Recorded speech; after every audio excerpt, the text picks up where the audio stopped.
Ya Rasul, amal apakah yang paling utama daripada amal-amal ibadah? Nabi cuma bilang cuma satu, as-sholatu ala waktiha. Jadi amal di antara amal-amal yang lain itu cuma satu, amal yang paling utama adalah sholat tepat pada waktunya. Dan alhamdulillah pada hari ini dan insya Allah seterusnya kita dapat melaksanakan sholat pada waktunya. Lalu kalau memang sholat itu bermakna doa, kenapa dikatakan doa? Karena Allah Subhanahu wa Ta'ala menggambarkan di dalam kitab suci Al-Quran bahwasanya yang namanya hambanya itu ketika berdoa kepada Allah Subhanahu wa Ta'ala itu cuman ada dua. Ada yang minta dunianya saja, ada juga yang minta dunia dan akhiratnya. Faminan nasi may yaqulu rabbana atina fid dunya hasanah. Ya Allah, anugerahkan saya, mudahkanlah saya, berikanlah saya rezeki di dunia. Kadang-kadang orang kalau hamba ini kalau sudah minta dunia sama akhirat lupa. Padahal kalau dipikir-pikir yang namanya makhluk hidup kan di situ sudah dikatakan wa min dabbatin fil ardi illa 'alallahi rizquha. Bahwasanya semua makhluk yang melata di muka bumi ini sudah ditentukan rezekinya, sudah ada rezekinya masing-masing. Dan dalam ayat ini dalam bahasa dikatakan wa min dabbah. Dabbah ini sebenarnya bukan untuk manusia. Menurut Al-Imam Ibnu Katsir, dabbah ini ditujukan kepada hayawan. Artinya apa? Hewan. Hewan saja yang tidak punya akal. Artinya apa? Diberikan rezekinya sesuai dengan kapasitasnya, sesuai dengan porsinya. Apalagi kita manusia yang jelas-jelas diberikan akal, mungkin lebih hebat daripada hewan. Kalau kita lihat yang namanya macan itu rezekinya kambing. Kambing rezekinya rumput, cacing rezekinya tanah. Artinya apa? Sudah ada porsinya masing-masing. Manusia saja itu rezekinya beda-beda. Karena apa? Ada porsinya masing-masing. Enggak mungkin sama dong. Seorang security sama seorang direktur gajinya sama dong. Beda. RT sama RW kira-kira rezekinya sama apa beda? Tergantung orangnya, Pak. RT juga kalau RT nya di Menteng, Pak. RT nya beda di jenderal, kalah RW sini. Artinya apa? Bahkan seorang ustadz saja rezekinya beda-beda. Sama-sama ustadz, sama-sama penceramah itu rezekinya beda. Saya ambil contoh ustadz yang lagi tenan, Ustadz Solmet. Ustadz Solmet rezekinya luar biasa. Assalamualaikum warahmatullahi wabarakatuh. Itu Ustadz Solmet ucap assalamualaikumnya aja itu gak kelihatan berapa budgetnya. Assalamualaikumnya Ustadz Solmet dengan assalamualaikumnya Ustadz Agus sama-sama assalamualaikum, tapi angkanya beda. Artinya apa? Kapasitasnya beda. Lalu kenapa? Apakah kita ngiri? Enggak.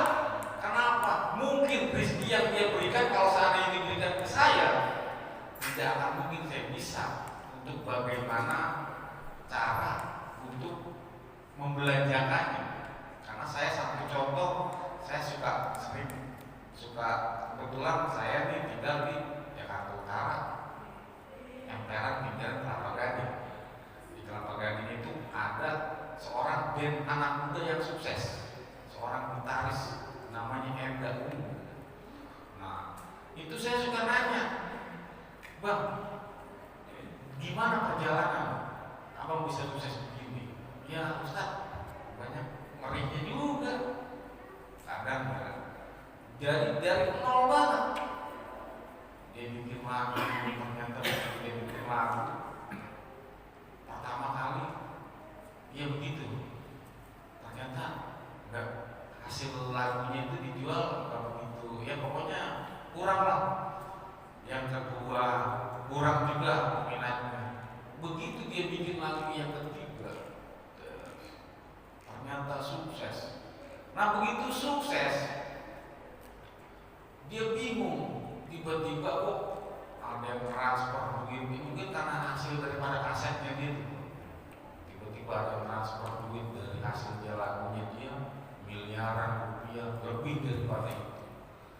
Nah ketika dia dapat uang miliaran atau uang lebih banyak dari kemarin susah, malah dia bingung. Yang dulunya saya waktu susah rajin ibadah, bahkan kalau saya sempat-sempatnya katanya itu yang namanya Al-Quran, kalau bisa katanya satu malam itu bisa kali khatam katanya. Quran itu dua kali khatam. Karena apa? Saking menjeritnya saya hidup saya, Allah ini bagaimana saya punya anak, saya punya istri, saya perlu ngasih makan ini, sementara saya jadi artis pun begini. Tapi begitu dia diangkat oleh Allah, derajatnya, rizkinya, lalu apa yang terjadi? Malah lupa ibadah, lupa sedekah, lupa apa-apa, lupa. Tapi karena memang ada basic dan dasar yang ada, pada akhirnya tatkala dia terjerumus mungkin sempat ke narkoba, lalu dia sadar, oh iya, dia sadar, dan dia kembali lagi. Artinya apa? Ada basic, ada dasar. Dia dulu mau belajar agama. Jadi apa? Enaknya orang yang punya basic itu begitu Pak. Meskipun kita sempat lalai sebentar, tatkala diberikan hidayah sama Allah, kalau memang diberikan petunjuk, maka dia akan lebih mudah menjalankannya. Makanya sekarang banyak katanya preman insaf, tiba-tiba tobat. Begitu tobat bisa jadi ngajar ngaji. Bisa jadi itu preman dulunya pernah pesantren, ya kan? Karena di Jakarta dari kerjaan susah terpaksa megang parkiran atau menjadi apalah segala macam. Karena kerjaan nggak ada, ijazah nggak ada. Karena banyak dulu pesantren itu nggak ada yang pakai ijazah. Nah tiba-tiba karena pergaulan dari kampung ke Jakarta beda, harus situasi dan kondisinya harus menyesuaikan. Terjerumuslah yang namanya permainan yang dilarang oleh agama. Begitu dia masuk penjara, akhirnya apa? Di dalam penjara, di situ kan di apa bidang kamu? Bisa kamu apa? Saya bisanya main gitar, ya udah main gitar. Kamu dulu apa? Aduh saya nggak bisa apa-apa, cuma dulu saya pernah belajar ngaji. Dibimbing. Ada nanti guru privat yang besar. Karena saya pernah ngisi ceramah di LPG Pinang. Ternyata di sana ada mesinnya juga Pak, di LPG Pinang. Dan anehnya lagi di sana juga ternyata ada seorang nabi, bahkan seorang nabi di sana. Kebetulan dia tetangga saya lah, orang Priok orang Jakarta Utara. Saya bilang dia pernah nyapa saya. Begitu saya sampai Pak, dia salam saya. Assalamualaikum Ustaz. Waalaikumsalam. Maaf sih, beliau mau kenal saya. Ya kenal lah, karena saya orang sering pernah khutbah Jumat di masjid saya. Oh iya, masjid yang mana ya? Ini katanya di masjid di daerah Cikupa. Ternyata begitu ngobrol, kayaknya saya minta izin Pak, boleh nggak saya izin pulang Kamis Asar? Boleh, karena ini ngobrol di masjid sama beliau. Ternyata cerita agamanya enak. Akhirnya dia bilang begini, sekarang ini saya di sini ngajar ngaji, sekaligus nabi, sekaligus ustaz. Namanya oh ternyata ada basic dulunya di sana karena belum pernah jadi pengurus masjid. Bahkan dia orang yang mungkin yang namanya manusia ada hilangnya. Subhanallah. Jadi intinya kita kembali lagi pada hakikatnya manusia kalau punya basic enak. Tatkala dia berdoa khusyuk dia berdoa. Makanya di sini dikatakan faminanasi mayyaqulu rabbana atina. Ketika manusia berdoa kepada Allah meminta dunianya saja, kadang-kadang dia minta akhiratnya lupa. Lalu kita bagaimana caranya agar akhirat dapat, dunia juga dapat? Padahal di situ dikatakan wa minhum may yaqulu rabbana atina fid dunya hasanah wa fil akhirati hasanah wa qina adzabannar. Kita kumpul di sini Pak, tujuannya kita dua-duanya. Kita ibadah di masjid ini berdoa kepada Allah, tujuannya apa? Minta dua-duanya. Kalau sudah minta dua-duanya, nggak mungkin kalau nggak di masjid. Allah Subhanahu wa Ta'ala ngabulkan doa manusia, nggak mesti harus sholat. Kadang-kadang sejerit apapun dia, ketika dia berdoa, ya Allah saya minta, yang penting saya bisa buat makan. Ya Allah, mau minta kemana lagi saya? Ngutang kos ini orang udah nggak percaya. Sementara motor mau ditarik ke polisi. Apakah dia langsung mintanya misalnya dadakan dulu, ngambil wudhu dulu, dia sholat dulu, dia berzikir dulu, dia baca Quran dulu, dia bersolawat dulu, baru nanti kelamaan. Refleksi, artinya merefleks. Orang kalau udah dalam keadaan susah, dalam keadaan terjebak, nggak mikirin yang lain. Contohnya kita biasa berzikir, biasa bermunajat atau biasa zikir sama Allah Subhanahu wa Ta'ala. Maaf, misalnya contohnya ya saya lah. Ketika kita naik motor, ada lobang, lagi anak-anak ngebut. Karena kita udah biasa, pasti kita sebut Allah, Allahu Akbar, astagfirullah. Misalnya kita naik mobil, ya kan, naik mobil ya orang ini supirnya ngebut-ngebutan ya. Pasti ketika mobil itu lagi oleng atau lagi apa, pasti yang kita sebut Allah. Karena apa? Ini kebiasaan.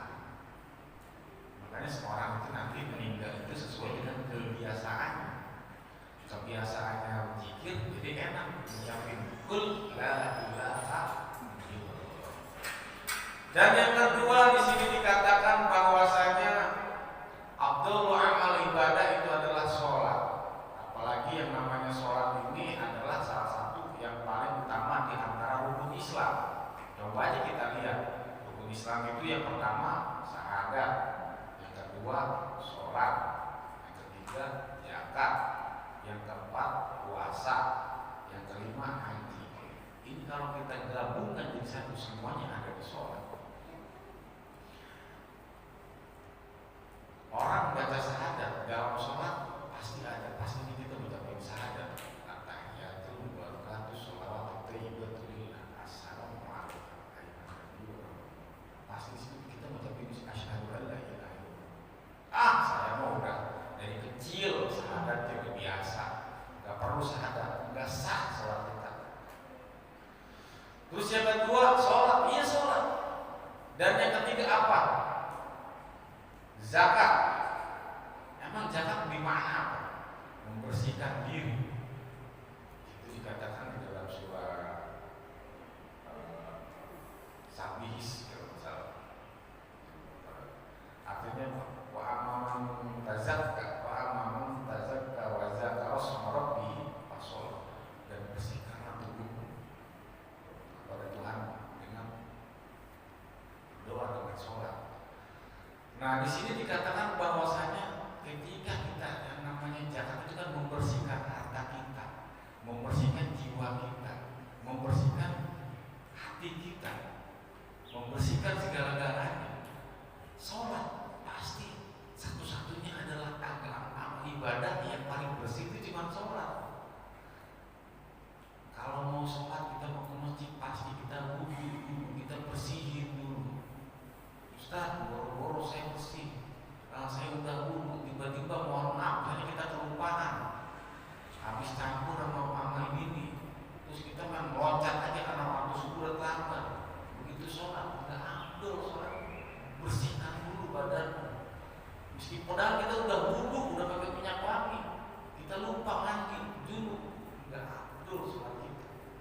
Terpaksa pulang lagi, mandi dulu. Oh iya, ternyata mau menghadap Allah itu harus bersih. Sholat, membersihkan diri. Zakat juga bagian daripada membersihkan diri. Karena apa? Kalau zakat fitrah itu kan membersihkan sebagian daripada diri kita. Dan yang terakhir, yang kelima adalah ketika kita haji, jika mampu. Tujuan daripada haji apa? Salah satu tujuannya adalah yang pertama kita menghadap kiblat, Ka'bah. Di situ Ka'bah itu adalah pusat daripada pusat di bumi, di mana Allah Subhanahu wa taala tatkala bertemu dengan nabi-nabinya di situ, munajat di situ, Nabi Ibrahim di situ, Nabi Muhammad di situ. Kita umatnya otomatis ikutin Nabi. Lalu apakah kita sholat lima waktu di masjid kita ini menghadap ke mana? Pasti otomatis kita kiblat menghadap tujuan pusat daripada utama kita adalah Ka'bah. Jadi ternyata rukun Islam semua itu bagiannya itu ada di sholat. Nah, oleh karena itu para hadirin yang dimuliakan Allah Subhanahu wa taala, bahkan dari kalau kita pahami bersama, inti daripada amal ibadah semua yang kita kerjakan di dunia, apakah kita orang hebatkah, orang muliakah, orang hinakah kita di dunia? Kalau sholatnya jarang-jarang, maaf, nol ya Allah Subhanahu wa taala. Jadi jangan salah kalau kita suka merasa resah, suka gelisah, bisa jadi ibadah sholat kita kurang. Makanya ketika orang bilang yang namanya orang diberikan susah, itu nggak mesti dia itu orang susah. Kadang yang rumahnya kaya, yang mentereng juga pernah merasakan pusing. Karena apa? Logika manusia nggak selamanya senang, nggak selamanya susah, nggak selamanya bahagia, nggak selamanya sengsara. Lalu bagaimana jawabannya? Coba kalau orang lagi sholat enak, lagi susah kita merasa ngadu mau enak, apalagi kalau biasa yang mulai, subhanallah, nikmat banget rasanya. Kita lagi susah, bersyukur pada Allah, ya Allah, alhamdulillah saya masih bisa ibadah, kita masih bisa melaksanakan ibadah melalui sholat ini. Kita mulai sama Allah. Yang lebih enaknya lagi ketika kita dalam keadaan terjepit. Maaf, misalnya kita lagi dikejar-kejar, takut dikejar-kejar sama apalah. Terutama biasanya kalau ibu atau bapak-bapak, kita ini anak muda, mungkin dikejar-kejar hutang. Kemana kita mau nyari? Terpaksa Allah yang kita cari. Ya Allah, saya minta rezeki, ya Allah, saya minta rezeki saya. Karena ada salah satu sejarah riwayat bahwasanya dulu zaman Nabi Muhammad SAW itu ada sahabat punya hutang 500 dinar. Gimana cara bayarnya? Sementara minggu ini harus sudah lunas. Aduh, bingung. Ini dalam kitab atas. Lalu dia bingung cara bagaimana caranya saya membayar sementara hutang saya harus dilunasi selama 1 minggu ke depan. Tapi ternyata saya minjem uang ini buat dagangan saya hancur, modal saya habis. Dia bingung. Akhirnya apa? Yang ngasih pinjam hutang itu nagih. Dia bilang, ya udah saya pasang badan, boro-boro saya mau bisa bayar. Orang dagangan saya habis, modal saya juga habis. Lalu bagaimana? Terserah. Bagaimana kalau saya laporkan ke polisi? Diserahkan. Saya bilang, saya nggak akan pernah, saya nggak melawan dan saya nggak mau pasrah saya. Mau dibunuh silakan, orang saya mau saya berdosa. Jadi jaminan saya nggak apa-apa, udah badan saya aja. Ternyata benar Pak, dibawa ke pihak kepolisian. Kalau yang sekarang kepolisian dulu atau apa namanya. Akhirnya begitu dibawa, polisi langsung dibawa ke pengadilan. Begitu dibawa ke pengadilan, dia bilang mesinnya, "Ma, saya besok akan dibawa ke pengadilan." Ya udah, tolong doakan saya semoga pengadilan itu urusannya dipermudah oleh Allah Subhanahu wa taala. Iya Pak, istrinya isi yang soleh, doa suaminya, mudah-mudahan gak ada apa-apa sama suami saya. Kira-kira ibu-ibu di sini pada doain suaminya nggak? Bu, enggak. Tega amat. Lalu di pengadilan dia bilang, ya hakim, saya salah, saya punya hutang 500 dinar sama beliau. Tujuannya saya untuk usaha, tetapi ternyata usaha saya bangkrut, modal nggak kembali. Kalau memang jatuh hukuman, jatuhilah hukuman kepada saya akan terima. Kata hakim begitu. Ya udah. sekian tahun. Iya nggak apa-apa. Lalu apa permintaan kamu terakhir? Kata si hakim ini. Coba kamu bisa nggak membela? Karena manusia berhak membela dirinya. Ya udah ya hakim, saya minta terakhir selama saya minta 1 hari 1 malam, izinkan saya pulang. Saya pengen nemuin anak dan istri saya. Karena saya kemarin belum pamitan sama anak saya. Kira-kira diizinin nggak? Pak Hakim jangan merasa saya nanti akan lari. Silakan, ini alamat saya, rumah saya. Ini alamat istri saya. Kalau nggak percaya bawa askarnya ke rumah saya. Tolong, ini permintaan saya yang terakhir. Akhirnya lama kelamaan negosiasi diizinin nanti sama hakim tersebut. Begitu di rumah dia nangis, aku kena hukuman jatuhan hukuman sekian karena saya nggak bisa bayar hutang. Lalu bagaimana Pak caranya agar bisa hutang lunas? Udah sekarang mau begini aja, yuk anak istri doakan saya sama-sama kita bermunajat kepada Allah sambil bersolawat kepada Rasulullah Sallallahu Alaihi Wasallam. Jadi itu si narapidana itu Pak, dia bersolawat terus kepada Rasulullah. Allahumma sholli ala Muhammad Rasulullah. Sebisa-bisanya dia bersolawat. Dia ngadu, ya Rasul, kalau memang kau sebagai wasilah untuk aku berdoa kepada Allah dan dikabulkan, maka tolong sampaikan ya Rasulullah. Sampaikan doaku. Aku sudah berjerit, sudah tidak bisa lagi memohon kepada siapa. Rupanya didengar itu sebenarnya. Akhirnya ternyata sejarah punya sejarah. Begitu dia masuk, udah satu hari 1 malam, waktu kamu habis masuk. Begitu dimasuk, tiba-tiba dia bermimpi ketemu Nabi Muhammad SAW.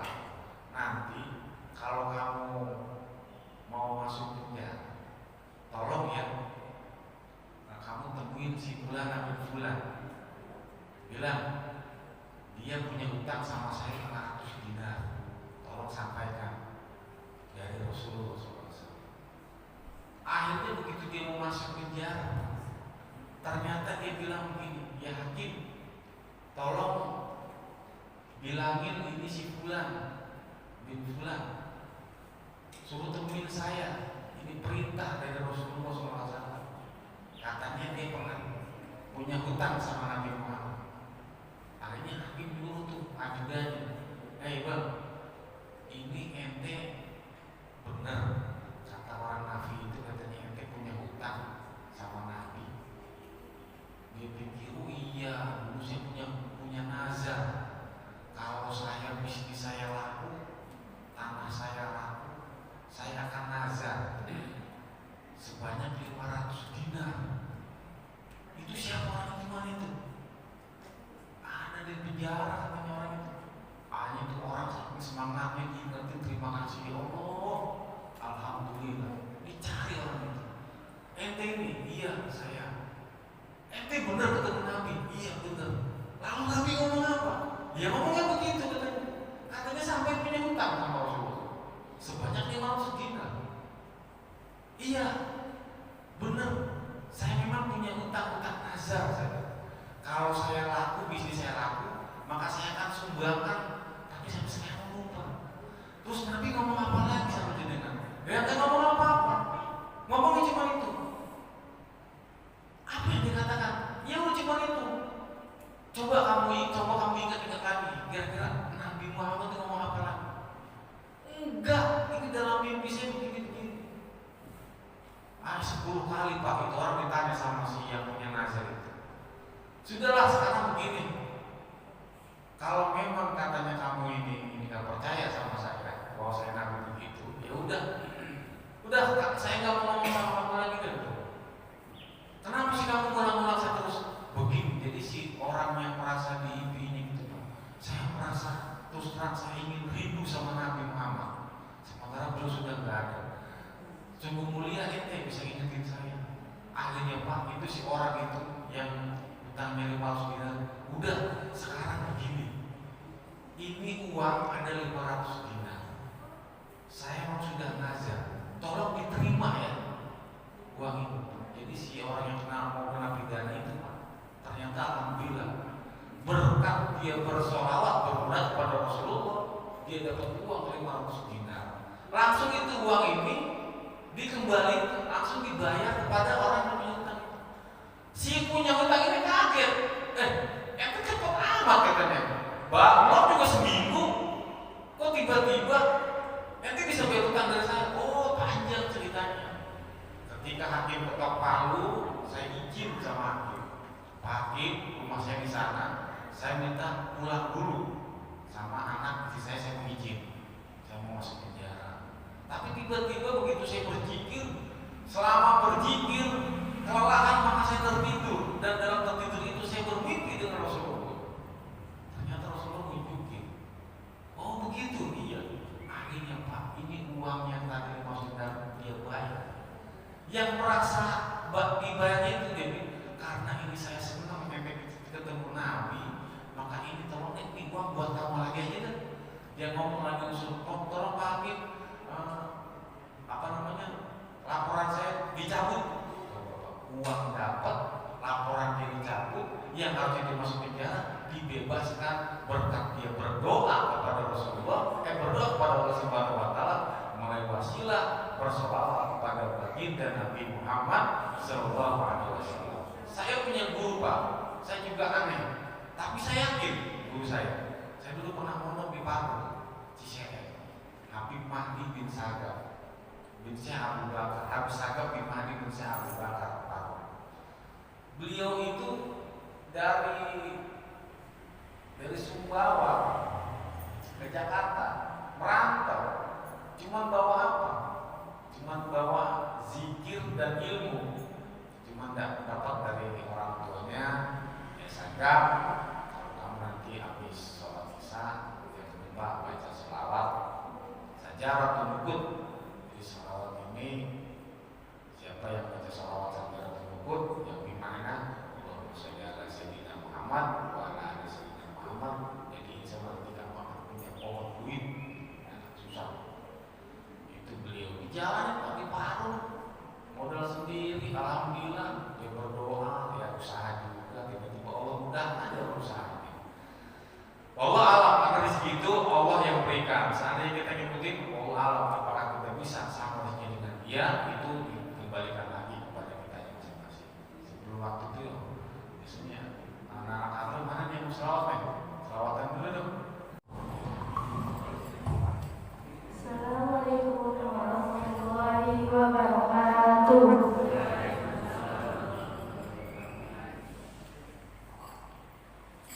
Ya Rasulullah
Assalamualaikum warahmatullahi wabarakatuh. Mulai nanti di akhirat nanti yang paling pertama ditanya oleh para malaikat adalah sholatnya. Sudahkah Anda melaksanakan sholat? Bahkan yang terakhir baginda Nabi Muhammad Sallallahu Alaihi Wasallam ketika menghembuskan napasnya yang terakhir, dia berwasiat kepada umatnya dengan wasiatnya as-sholat, as-sholat, as-sholat. Umatku sholat, sholat, sholat. Itu Nabi Muhammad wasiatnya seperti itu. Kira-kira bapak-bapak, ibu-ibu di sini, maaf kalau sakaratul maut wasiatnya bagaimana kepada anak? Boro-boro kita wasiat seperti itu. Orang kalau udah sakaratul maut udah lupa segalanya, udah lupa udah gak ingat apa-apa. Contohnya apa? Ibu masih ke rumah sakit aja.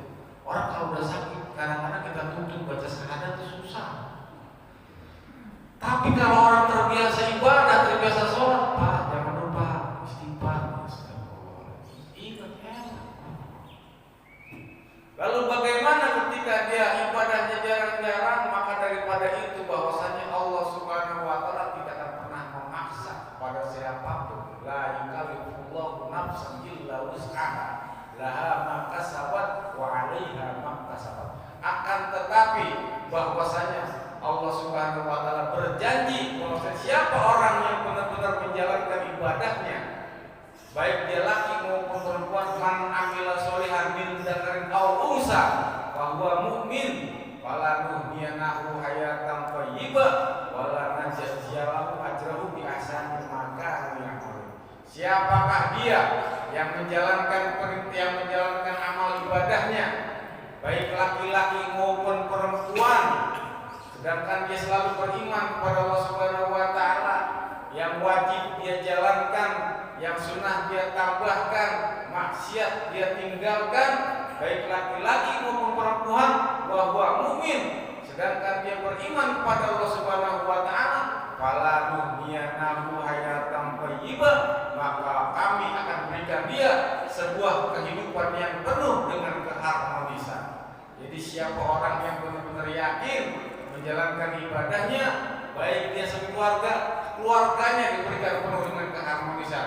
Kalau dia bermasyarakatnya, masyarakatnya dikasih dengan keharmonisan. Kalau dia berbangsa, bernegaranya dipenuhi penuh dengan keharmonisan.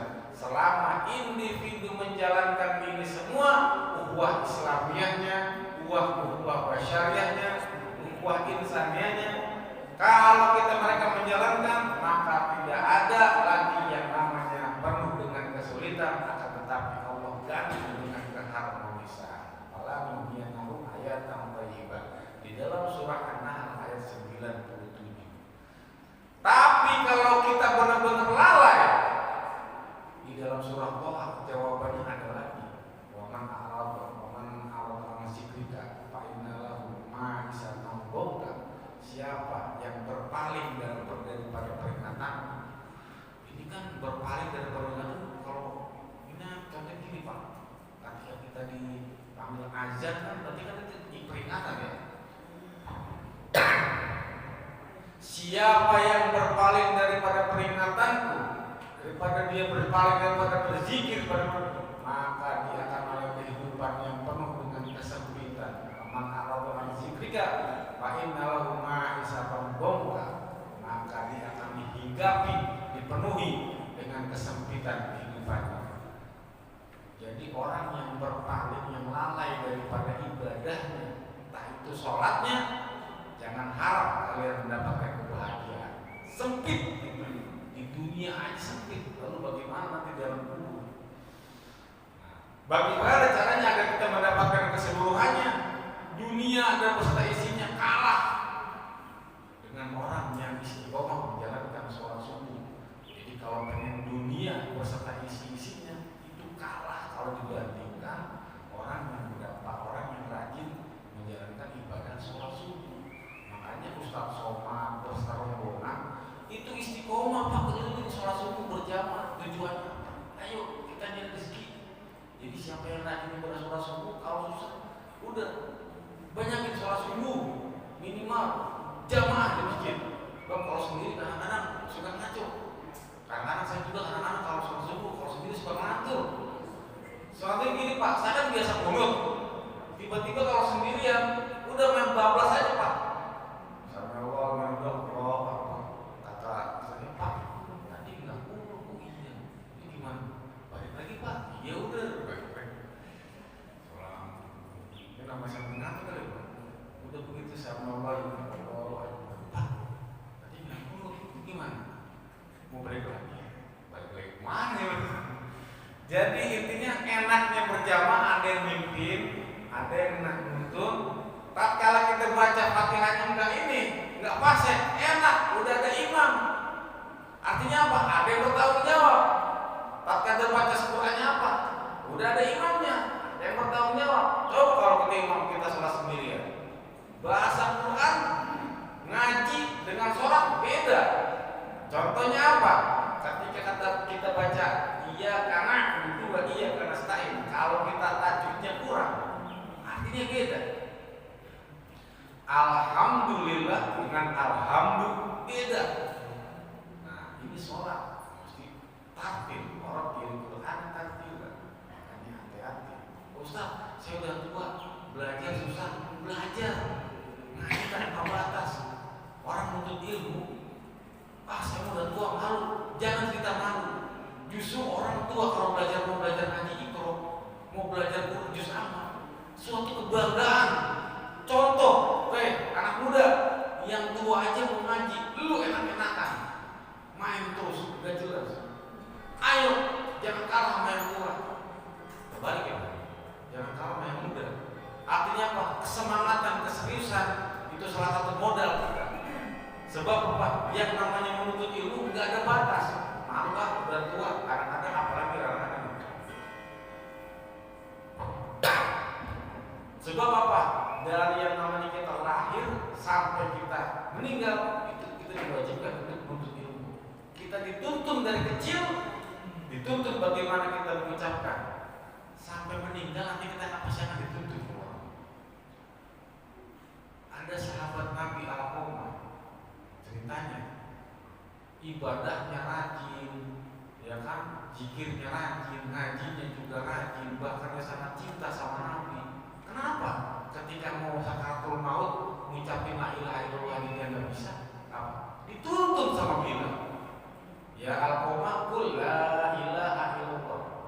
Artinya padahal dia orang pinter, orang hebat, ahli ibadah. Kenapa dia dituntun? Jadi artinya apa? Orang mau meninggal aja itu nanti ada tuntutan, ada dituntun. Kalau kita kurang baca ini, artinya waktu kecil kita diajarin ngaji, nanti mau mati juga nanti diajarin ngaji. Udah, enak. Siapa orang bisa mengucapkan 2 kali syahadat, maka insya Allah ini manusia tercatat sebagai ahli surga. Kemudian bapak-bapak di sini tercatat sebagai ahli surga yang Allah Subhanahu wa Ta'ala. Istiqomah sholat subuh, maka berarti orang yang menjalankan ibadah ini adalah yang bisa menggenggam dunia dan akhiratnya. Dengan wasilah kita berdoa kepada Allah Subhanahu wa Ta'ala, mudah-mudahan pagi hari ini Allah istiqomahkan kita, Allah mudahkan semua urusan kita, Allah tetapkan kita sebagai orang yang selalu beriman, menjalankan menjalankan terus ibadah sholat subuh. Mudah-mudahan sampai akhir hayat kita. Oleh karenanya, apa sih fungsi daripada Allahumma barik lana fi Rajab wa Sya'ban? Keberkahan. Berkah bukan berarti susah. Berkah dalam bimbingan taufik dan hidayahnya Allah Subhanahu wa Ta'ala. Minta dipanjangkan umur sampai bulan Ramadan. Kenapa kita minta usia sampai bulan Ramadan? Karena di bulan Ramadan banyak keberkahan, banyak pahala yang melimpah. Orang menjalankan satu dibalas dengan beribuan melimpahan pahala. Hanya ada di bulan suci Ramadan. Dan di bulan suci Ramadan juga ada yang namanya malam Lailatul Qadar. Tatkala kita beribadah, beda amal ibadahnya dengan malam-malam yang lain. Wallahu minkum